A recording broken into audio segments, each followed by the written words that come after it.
अस्सलाम वालेकुम, कैसे हैं आप लोग सब। आई होप ये खैर खैरियत से होंगे, ठीक ठाक होंगे और सबके रोज़े बहुत अच्छे गुजर रहे होंगे। वैसे रोज़ों का इतना पता नहीं चल रहा है, मौसम मुनासिब मौसम है। कराची में ज़्यादा ना सर्दी है ना ही गर्मी है और बिल्कुल भी रोज़ों का ना बिल्कुल पता नहीं चल रहा। और दिन भी बहुत छोटे ही हैं, जल्दी रोज़ा सहरी करने के बाद हम सो जाते हैं, उठते हैं थोड़े मोटे काम की और दिन का पता ही नहीं चल रहा है, इतनी तेज़ी से जो है दिन गुजर जाता है। तो रोज़े बड़े अच्छे गुज़र रहे हैं वैसे। और यहाँ मैं सहरी आपके साथ दूसरी सहरी मैं आपके साथ शेयर कर रही हूँ, जिसमें मैंने ना पहले दिन बनाए थे आलू गोश्त का सालन। वही लैपटॉप में मेरा सालन रखा हुआ था और फैमिली में इतने ज़्यादा तो अफराद है नहीं, ज़्यादा कोई बच्चे इतने ज़्यादा खाते भी नहीं हैं, तो थोड़ा थोड़ा सबने खाया था, तो वो सालन रखा था मैंने, इसलिए सहरी के लिए कुछ नहीं बनाया। यहाँ पर जी मैं जो है ये रोटी बना रही थी और सालन को अच्छे से गर्म कर रही थी और दूध गर्म करके ना फेनियाँ भिगो ली थी, क्योंकि फेनी ये कि थोड़ी बहुत खाते हैं, हस्बैंड को भी पसंद है और सास भी खाती हैं, तो ये उनके लिए लाजमी बनती है। मैं तो बस एक चमचा खा लिया, वही काफ़ी होता है, क्योंकि ना मीठी भी होती हैं, दूसरे ही हैवी होती हैं, इसलिए मैं ज़्यादा इनको नहीं लेती हूँ। और अमूमन हम सहरी करके ना ये होता है कि हमें ज़ाहिर सोना होता है, तो हमें ज़्यादा जो है ना नहीं खाया जा रहा होता। शुरू शुरू के रोज़ों में तो बिल्कुल भी नहीं खाया जा रहा होता। जब आपका हफ़्ता 15 दिन गुजर जाते हैं तो एक रूटीन आपकी बनती है तो सहरी की, तो फिर आप ज़रा कुछ खा लेते हैं। बड़ी मुश्किल से एक रोटी भी खाना बहुत मुश्किल हो रही होती है, तो जो भी मैं रोटी वगैरह बना रही हूँ या वो ऐसी ही रखी हुई होती हैं। कल तो बच्चों ने ना रोटी भी नहीं खाई, कई रोटियाँ ऐसी रखी रहीं। होता यही है कि नहीं खाया जा रहा होता ना, तो एक रूटीन नहीं होती। अफ्तार अब वैसे ही खाना लेट खाने की आदत, फिर उसके बाद सहरी में खाना एक नई रूटीन बनती। और अब तो वैसे भी अफ्तार का इतना ज़्यादा वो होता है कि सहरी में वैसे भी नहीं खाया जा रहा होता, क्योंकि इतना अफ्तार में भी इतना कुछ बनता है, फिर वो 10-11 बजे वही चीज़ें चल रही होती हैं और खाना रात का नहीं हम लोग खाते। हम लोग वही जो अफ्तार का ही होता है उसी को ही थोड़ी देर में, क्योंकि अफ्तार में भी ना एकदम नहीं खाया जाता। आप थोड़ा बहुत खाते हैं, उसके बाद इतना हैवी लगने लगता है कि वो वैसे ही नहीं खाया जा रहा होता। मशरूबात वगैरह पिए जाते हैं ना, तो फिर नहीं खाया जाता। थोड़ी देर के बाद भूख लगती है, कोई 10-11 बजे भूख लगती है, तो फिर जब आप उस टाइम पर खाते हैं तो फिर सहरी खुद ब खुद ही जो है ना वो कम खाई जाती है, ज़्यादा नहीं खाई जाती। तो मैंने ना रोटियाँ बनाई थी बच्चों की और फेनी हो गई थी, सिंपल सी ये मेरी सहरी हो गई थी। और रूटीन भी कुछ इस तरह से हो जाती है कि काम भी होते हैं। मैं अगर टैबलेट ले लेती हूँ तो फिर मुझे नींद का थोड़ा होता है, वरना तो फिर नींद वैसे ही हम लेट सोते हैं। अब रमज़ान में ये होता है कि आपने सहरी बनानी है, सहरी, तो उसकी वजह से भी आपको एक थोड़ी सी ना एक दिमाग पे सवार होता है, तो नींद नहीं आ रही होती। तो ये होता है कि सहरी करके सो रहे होते हैं, तो फिर वो और रूटीन ना डिस्टर्ब हो जाती है। अब मुझे वॉइस ओवर भी करनी होती है, मुझे घर के काम भी करने होते हैं, इतना सारा कुछ ना, तो ये थोड़ा सा मतलब मैनेज करना पड़ता है। और आपने कल की वीडियो पे सब ने बहुत अच्छे कमेंट करे, मुझे बहुत अच्छा लगा और सब मेरे काम को भी, मेरी मेहनत को भी अप्रिशिएट कर रहे हैं। आप अच्छे अच्छे कमेंट करते हैं, मुझे हौसला मिलता है, क्योंकि हम जब एक मेहनत कर रहे होते हैं ना, हमें भी ज़ाहिर सी बात है, कोई हमें देख रहा है, हमारी वीडियो को देख रहा है, हमें सपोर्ट कर रहा है, अच्छे अच्छे कमेंट कर रहा है, तो बड़ा अच्छा लगता है। तो आपके हौसला अफजाई का, आपकी इतना सपोर्ट का, सबका मैं दिल से शुक्रिया अदा करना चाहती हूँ। और मैं सबकी वीडियोस देखती हूँ, अगर कभी कमेंट ना कर सकूँ या मैं वीडियो अगर नहीं देख सकूँ तो फिर मैं एक साथ कई जो वीडियोस एक साथ में वॉच कर लेती हूँ। लेकिन सपोर्ट मेरी भी आप लोगों के साथ फुल है। अल्लाह ताला सबको कामयाब करे और मेरी दुआ है कि रमज़ान की बरकत से अल्लाह ताला सबको कामयाबी दे, सबके रिस्क में बरकत दे। अल्लाह ताला सबकी मेहनत को देखें, अल्लाह ताला कभी किसी की मेहनत में रायगा नहीं जाने देता। जब इंसान दिल से और लगन से मेहनत करता है ना, और सच्चे नियत से एक काम को कर रहा होता है और अपनी फैमिली को सपोर्ट की नियत होती है, तो अल्लाह ताला कामयाबी देते हैं। तो मायूस तो बिल्कुल भी नहीं होना चाहिए ना। तो मुझे बड़ा अच्छा लगता है जब आप लोग मुझे मेरी वीडियोस देख रहे हैं और मुझे सपोर्ट कर रहे हैं। और कल की वीडियो में बहुत अच्छे व्यूज़ भी आए, मुझे अच्छा लगा, बहुत अच्छा लगा। और बस यही हमारी एफ़र्ट छोटी छोटी हैं और जो भी चीज़ें कर रहे होते हैं आपके साथ शेयर कर रही होती हूँ। और ये सहरी हो गई जैसा आपने देखा, और मैंने पराठा बना लिया था, क्योंकि मुझे सालन जो है ना, इस सहरी में सालन खाना मुझे बहुत मुश्किल हो रही होती, क्योंकि वही जैसे कहा ना कि आदत नहीं बनती, 4-5 दिन या हफ्ते बाद जाके थोड़ा बहुत खाया जाता है। तो बस मैंने ना पराठा बनाया और चाय से बस थोड़ा सा सालन लगा तो रही हूँ, थोड़ा सा लगा के मैंने खाया। मुझसे खाया ही नहीं जा रहा था, क्योंकि खा के लेट होना तो बहुत ज़्यादा मसला हो रहा होता है, बिल्कुल ना तबीयत आउट हो रही होती है, नींद भी पूरी नहीं होती इस चक्कर में। बाहर जी करना सुन्नत है, इसलिए सहरी जो है, अफ्तार के नहीं, सहरी जो है वो लाजमी करनी चाहिए, चाहे आप थोड़ी सी करें पर करनी चाहिए। तो इसलिए हमें करनी होती है, तो सहरी कर लीजिए। फिर मैं सो गई थी, सो के उठी हूँ नमाज़ वगैरह से फ़ारिग होके, और अशोक को तैयार किया। सब जो हमारी रूटीन के काम रेगुलर होते हैं वही सब हमने किया। फिर जी अफ्तार का टाइम जो मेरा होता है कि मैं 4 बजे किचन में आ गई थी, और यहाँ पर मुझे कोफ्ते भी बनाने थे, और मुझे अफ्तार की तैयारी भी करनी थी और सहरी की भी करनी थी।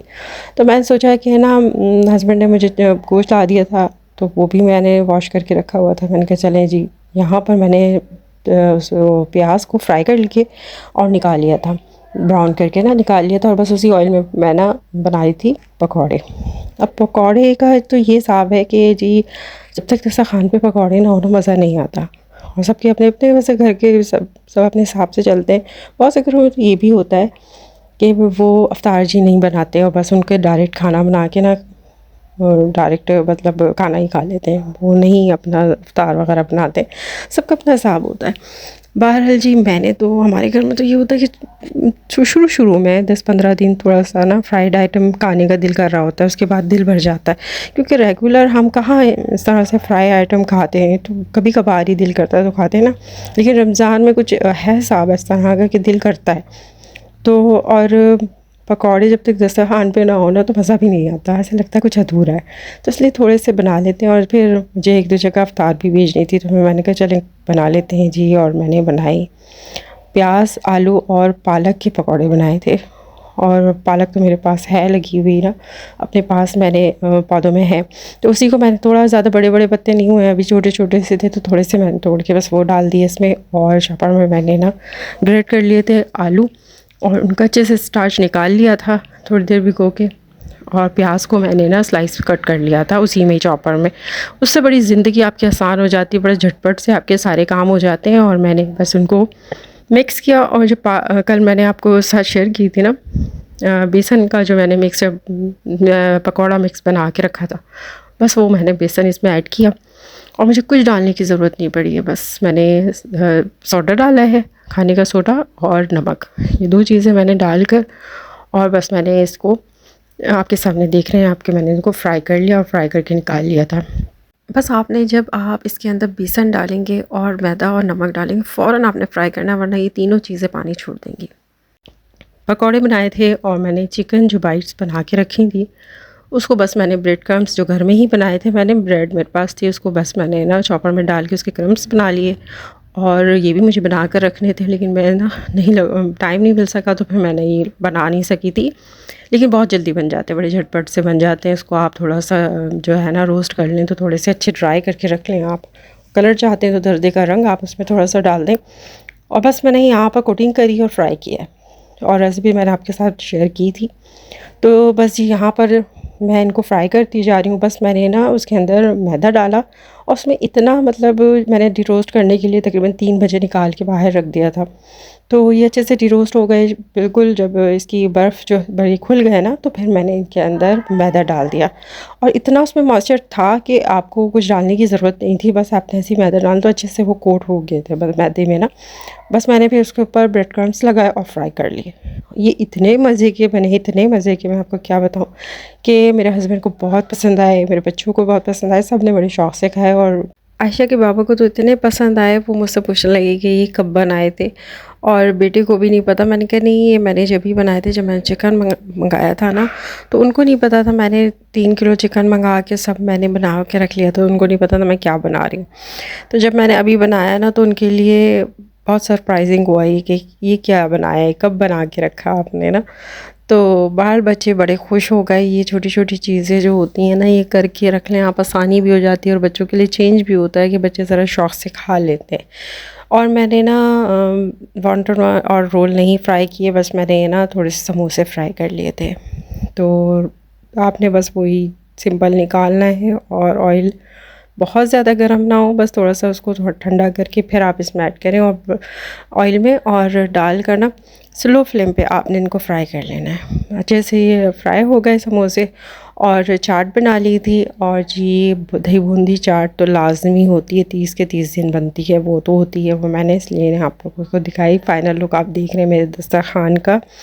अल्हम्दुलिल्लाह अल्हम्दुलिल्लाह जी सारी चीज़ें तैयार हो गई और टाइम से तैयार हो गई थी। और ये मेरे फ़ाइनल लुक आप दस्तरखान का देख रहे हैं। माशाल्लाह माशाल्लाह ज़रूर कह दीजिएगा आप लोगों ने क्या बनाया अपने रोज़े के टाइम, अफ्तारी में क्या चीज़ बनाई, आप लोग शेयर कीजिए मेरे साथ भी, मुझे अच्छा लगेगा। और देख के माशाल्लाह ज़रूर कहिएगा।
बस जी फिर अफ्तार से फ़ारिग होकर नमाज़ मग़रिब की नमाज़ अदा करी, क्योंकि नमाज़ में जितनी जल्दी, थोड़ा सा मेरी आदत है कि मैं थोड़ा सा मतलब रोज़ा खोलने के बाद ना और थोड़ी सा कुछ खा के, मतलब आप खजूर खा ली, थोड़ी दही बूंदी या चाट खा के बस थोड़ी सी, और फिर मैं नमाज़ अदा कर लेती हूँ। नमाज़ अदा करने के बाद फिर हम थोड़ा बहुत जो खाना होता है फिर खा लेते हैं, क्योंकि मग़रिब की नमाज़ में ना टाइम बहुत कम होता है, बहुत जल्दी जल्दी टाइम जा रहा होता है। तो उस टाइम पर कोशिश है कि पहले नमाज़ पढ़ लें फिर उसके बाद। और ये बस मैं आपको छोटा सा अपना दिखा रही हूँ सेटअप, जहाँ मैं बैठ के सिलाई वगैरह करती हूँ। मुझे कपड़े वगैरह सीने होते हैं, और ये सिलाई के कपड़े इनके जो है बना के सी के मैंने शॉपर में करके रखे हुए थे कि वो जिनके हैं वो आके ले जाएँ। अब अगर किसी के हैं तो मैंने इसलिए आप लोगों को खोल के नहीं दिखाए, बस मैं ऐसे ही ये रखे हुए थे। और बस ये कि मेहनत है, कर रहे हैं, अल्लाह ताला सबको कामयाब करे। और रिस्क है, और मैं यही कहूँगी देखिए मेहनत तो हमें करनी है, और वो हमारी जिसको जो आता है ना, जो आप में टैलेंट है उसको आगे लेकर जाएं, अपने आप को मसरूफ़ रखें, जो भी आप कर सकते हैं ज़रूर करें। और यहाँ जी मेरे कोफ्ते भी तैयार हो गए थे सहरी के लिए। और मैं मग़रिब के बाद चाय वगैरह पीने के बाद, मैं थोड़ी देर रेस्ट करने के बाद मैंने कोफ्ते तैयार किए थे। फ़ौरन मैंने कुछ नहीं बनाया था, आराम से ही बनाया था। और ये मैंने तैयारी इफ्तार में ही थोड़ी थोड़ी कर ली थी, जैसे मसाला वगैरह लगाया, भून लिया था, और जो कीमा था वो तैयार करके रख लिया था। बाद में मैंने बस कोफ्ते बनाए और मैंने इनको पकने के लिए छोड़ दिया था। जी डन लुक आपको मैं दिखा रही हूँ। आई होप कि आज की वीडियो आपको अच्छी लगी होगी। अच्छी लगी हो तो ज़रूर कमेंट करके बताइएगा, और चैनल पर नए हैं तो सब्सक्राइब करना बिल्कुल मत भूलिएगा। मिलेंगे नेक्स्ट वीडियो में, तब तक के लिए अल्लाह हाफ़िज़।